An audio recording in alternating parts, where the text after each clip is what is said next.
തൃശ്ശൂരില് ശ്രീജ ഞങ്ങളുടെ ചേലക്കരയും വടക്കാഞ്ചേരിക്കും ഉള്ളതുകൊണ്ട് LDF-ന് കുഴപ്പമില്ലാത്ത റിസൾട്ട് കിട്ടി.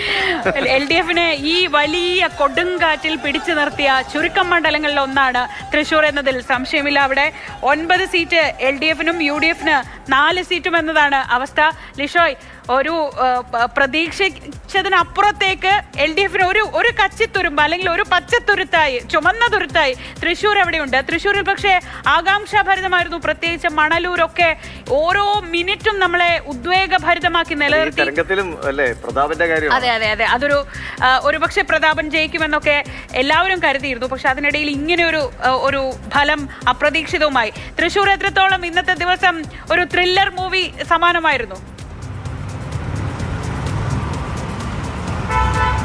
അതായത് ഈ കഴിഞ്ഞ ഈ തദ്ദേശ സ്വയംഭരണ സ്ഥാപനങ്ങളിലേക്കുള്ള തിരഞ്ഞെടുപ്പിലും കേരളം മുഴുവൻ വലിയ തോതിൽ UDF-ന്റെ ഒരു തരംഗം ആഞ്ഞടിച്ചപ്പോൾ തൃശ്ശൂർ മാത്രം അങ്ങനെ നിലനിൽക്കുകയായിരുന്നു ഇടതിനൊപ്പം. ആ ഒരു ഇടതിനൊപ്പം നിലനിന്നിരുന്നതിൻ്റെ ഒരു ഫ്ലോ തന്നെയാണ് ഇത്തവണ നിയമസഭാ തെരഞ്ഞെടുപ്പിലും ഉണ്ടായത്.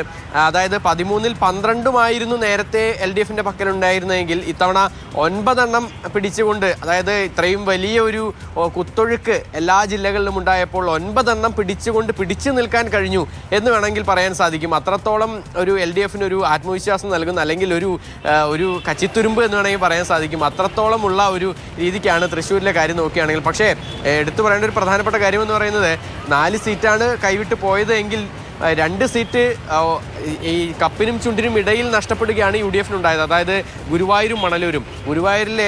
മണലൂരിലെയും ആ ഭൂരിപക്ഷമൊക്കെ തന്നെ അത്രത്തോളം കുറവാണ്. അതായത് 126 സീറ്റും 126 വോട്ടിൻ്റെ മാത്രം ഭൂരിപക്ഷത്തിലാണ് C രവീന്ദ്രനാഥ് അവിടെ മണലൂരിൽ വിജയിച്ചിരിക്കുന്നത്. ആദ്യം ഈ പോസ്റ്റൽ വോട്ടിൻ്റെ ഒക്കെ തന്നെ എണ്ണം ചിട്ടപ്പെടുത്തുന്നതിന് മുൻപാണ് 1000-ൽ പരം വോട്ടിന് C രവീന്ദ്രനാഥ് വിജയിച്ചു എന്നുള്ളൊരു ആദ്യ റിസൾട്ട് വന്നത്. പക്ഷേ അതിനുശേഷം പിന്നീട് പോസ്റ്റൽ വോട്ടൊക്കെ കൂടി കണക്കാക്കിയപ്പോൾ 126 വോട്ടിന് മാത്രമാണ് C രവീന്ദ്രനാഥ് അവിടെ ജയിച്ചു കയറിയത്. അതുപോലെ തന്നെ ഗുരുവായൂരിൽ 1998 വോട്ട് മാത്രമാണ് ഈ LDF-ന് നേടാൻ കഴിഞ്ഞത്, അതായത് ഭൂരിപക്ഷമായി നേടാൻ കഴിഞ്ഞത്. അവിടെയും ലീഗ് പലതവണ ഒന്നാമതെത്തുന്നു, പിന്നെയും ഇറങ്ങുന്നു, വീണ്ടും മുകളിലേക്ക് കയറുന്നു, വീണ്ടും ഇറങ്ങുന്നു, അങ്ങനെയൊക്കെ തന്നെ ഉണ്ടായിരുന്നതാണ്. മാത്രമല്ല തൃശ്ശൂരിനെ സംബന്ധിച്ച് നോക്കുകയാണെങ്കിൽ തൃശ്ശൂരിലും വലിയ ഒരു ത്രില്ലറൊക്കെ പ്രതീക്ഷിച്ചതാണ്. പക്ഷേ പ്രതീക്ഷിച്ച തൃശ്ശൂരിൽ ത്രില്ലർ ഉണ്ടായില്ലെന്ന് മാത്രമല്ല, ഒരു ബ്ലോക്ക് ബസ്റ്റർ തന്നെയായിരുന്നു UDF-നെ സംബന്ധിച്ചിടത്തോളം ലഭിച്ചത്. കാരണം 25,000-ലധികം വോട്ടിൻ്റെ ഭൂരിപക്ഷമാണ് രാജൻ ജെ പല്ലന് തൃശ്ശൂരിൽ നേടാനായത്. കഴിഞ്ഞ തവണ 940 ചില്ലുവാനും വോട്ട് ഭൂരിപക്ഷത്തിൽ LDF ജയിച്ച മണ്ഡലത്തിലാണ് ഇത്തവണ രാജൻ ജെ പല്ലൻ ഇത്രയധികം വോട്ടുകൾക്ക് നേടിയത്. ആദ്യത്തെ ഒരു റൗണ്ട് എണ്ണി തുടങ്ങിയപ്പോൾ തന്നെ രാജൻ ജെ പല്ലൻ തൃശ്ശൂരിലെ ഒരു ട്രെൻഡ് കൃത്യമായി സെറ്റ് ചെയ്തതാണ്. കാരണം ആദ്യം എണ്ണി തുടങ്ങുന്നത് LDF കോട്ടകളിൽ നിന്നാണ്. ആ LDF കോട്ടകളിൽ വില്ലടത്ത് ഉൾപ്പെടെയുള്ള LDF കോട്ടകളിൽ രാജൻ പല്ലൻ ലീഡ് ചെയ്തു എന്നുള്ളതാണ് ആദ്യത്തെ ഒരു ട്രെൻഡ് ഉണ്ടായത്. അപ്പോൾ തന്നെ ഒരു സൂചന കൃത്യമായിരുന്നു തൃശ്ശൂരിൻ്റെ ഒരു ട്രെൻഡ് എങ്ങനെയായിരിക്കും, തൃശ്ശൂർ നിയമസഭാ മണ്ഡലത്തിൻ്റെ. മറ്റൊരു പ്രധാനപ്പെട്ട കാര്യം എന്ന് പറയുന്നത് BJP വലിയൊരു മുന്നേറ്റം പ്രതീക്ഷിച്ച മണ്ഡലങ്ങൾ ആണ് മണലൂരും അതുപോലെ തന്നെ തൃശ്ശൂരും നാട്ടികയും ഒക്കെ തന്നെ.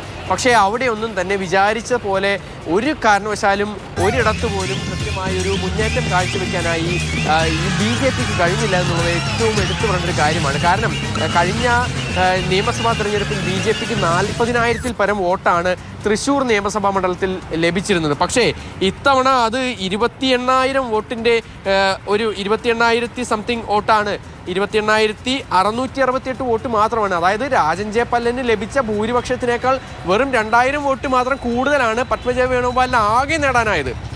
അപ്പോൾ അങ്ങനെയാണ് BJPയുടെ വളരെ ശക്തി കേന്ദ്രമെന്ന് കരുതപ്പെടുന്ന ഒരു തൃശ്ശൂരിൽ അവർക്ക് നേടാൻ കഴിഞ്ഞു എന്നുള്ളതാണ് ഏറ്റവും പ്രധാനപ്പെട്ട കാര്യം. കഴിഞ്ഞ തവണ 40,000-ൽ പരം വോട്ടുകൾ അവിടെ നേടിയിരുന്നു. മാത്രമല്ല BJP ഇത്തവണ 50,000-ൽ പരം വോട്ടുകൾ നേടുമെന്ന് കരുതിയ മണലൂർ മണ്ഡലത്തിൽ തിരുവനന്തപുരമാണ് LDF-നെ പൂർണ്ണമായിട്ടും അങ്ങ് അവഗണിച്ചു പോകാത്ത 2 ജില്ലകൾ എന്ന് പറയാം. പറഞ്ഞ പോലെ ഏത് കാറ്റിലും ഉലയാത്ത മണ്ഡലമായി ചേലക്കര നിൽക്കുന്നു. വടക്കാഞ്ചേരിയിൽ ചെറിയൊരു ഇഞ്ചോടിഞ്ചൊക്കെ ഇടയ്ക്ക് വന്നെങ്കിലും പിന്നീട് സേവർ ചിറ്റിലപ്പള്ളി കയറി പോവുകയായിരുന്നു. അപ്പോൾ ആ 2 ജില്ലകളിൽ ആശ്വാസം കണ്ടെത്താം. പക്ഷേ കേരളം മുഴുവൻ പറയുന്നത് UDF ഇനി അങ്ങോട്ട് 5 വർഷം ഭരിക്കട്ടെ, ഇനി അവരെങ്ങനെ ഭരിക്കുന്നുവെന്ന് ഞങ്ങളൊന്ന് നോക്കട്ടെ.